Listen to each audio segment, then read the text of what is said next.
જવાહર ચાવડાએ મનસુખ માંડવિયાને આપ્યો સણસણતો જવાબ.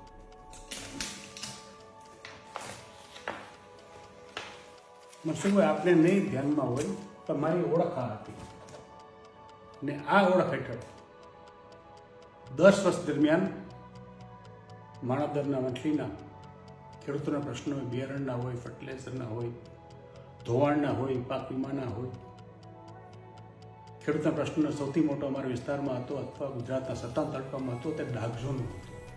તે ડાક ઝોનનું મુવમેન્ટ 3 વર્ષ સુધી ચલાવ્યું હતું. ડાક ઝોન ઉઠાવ્યું હતું.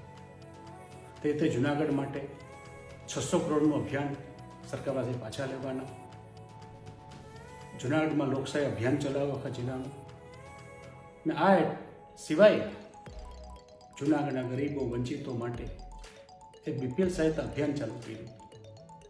તે અભિયાન સોમનાથમાં, જુનાગઢમાં, પોરબંદરમાં, રાજકોટમાં, જામનગરમાં 5 થી 6 જિલ્લાની અંદર 21 તાલુકામાં આખું અભિયાન ચલાવ્યું.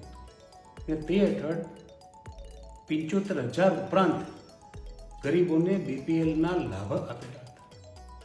આ મારું કામ હતું, આ મારી ઓળખ હતી. તેની ઉપર ભારતીય જનતા પાર્ટીએ પોતાની ઓળખ લગાડી દીધી. આટલી હિંમત, તાકાત કે તેવડ તમારામાં હોત તો ચૂંટણી પહેલાં કે ચૂંટણી દરમિયાન બોલવાની જરૂર હતી.